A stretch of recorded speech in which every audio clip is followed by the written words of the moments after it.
Hello everyone, how are you all? So today in this video we are going to have discussion on section 138 of Indian Contract Act 1872. This particular section is very much important and you people should know this section. आप लोगों को पता होना चाहिए और ये कौन से सब्जेक्ट से रिलेटेड है? Indian contract act. कौन से चैप्टर से? Contract of guarantee, right? तो अब देखते हैं सेक्शन 138 क्या बात करता है। अगर आपको इससे पहले की वीडियोस देखनी है तो you people can check out in my playlist of Indian contract act 1872। ठीक है, आप लोग वहां पे वीडियोस देख सकते हैं। Now section 138 says release of one co-surety does not discharge other. Keep does not discharge in mind. Now see, when there are co-sureties, a release by the creditor of one of them does not discharge the other, neither does it free the surety so released from his responsibility to other sureties. Very easy. Try to understand now. See, when there are co-sureties, जब क्या है? जब co-sureties हैं। co-sureties के लिए मुझे पहले ये बताओ, co-surety इंडियन कॉन्ट्रैक्ट एक्ट के अंदर कहाँ पे डिफाइंड है? Is it defined anywhere in Indian Contract Act? If you people have studied, what is co-surety? Is it so defined? No. आप लोगों ने इसकी definition नहीं देखी होगी कहीं पे भी. But if you people have studied books, you might be knowing about what is co-surety. जहाँ पे एक से ज्यादा क्या है? श्योरिटीज हैं. That is a co-surety, right? तो अब जहाँ पे एक से ज्यादा श्योरिटी है, ठीक है, मीन्स वहां पे दो या दो तीन श्योरिटीज हैं सपोज, ठीक है, they are the co-sureties then, right? When there are co-sureties, a release by the creditor of one of them does not discharge the others.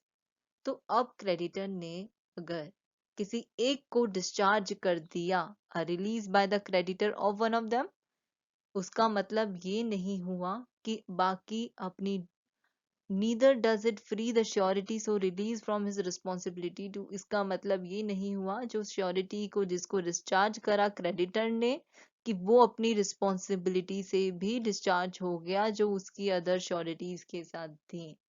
ठीक है, credit A, suppose for example A B C, ये तीन को surety तीन sureties थी, तो they are co-sureties, right?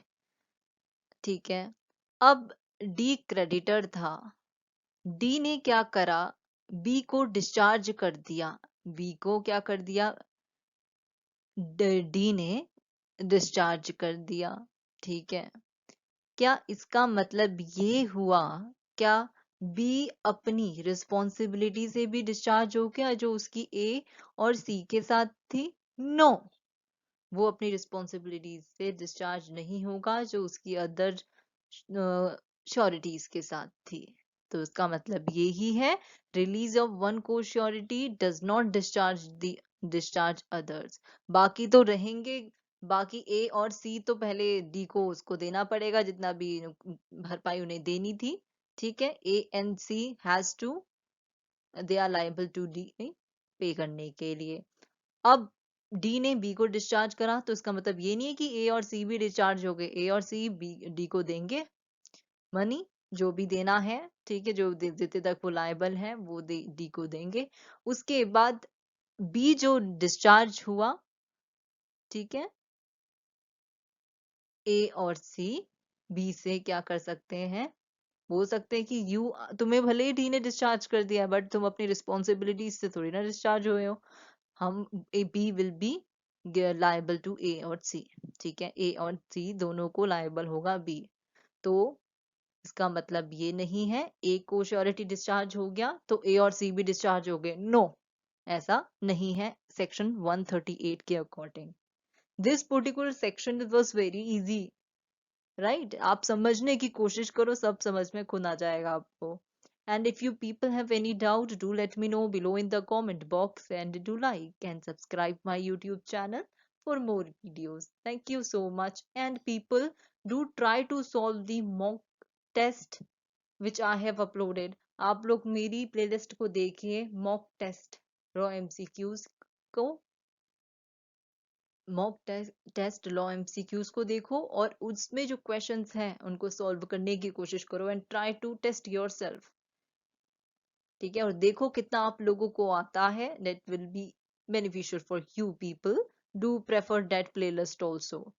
And thank you.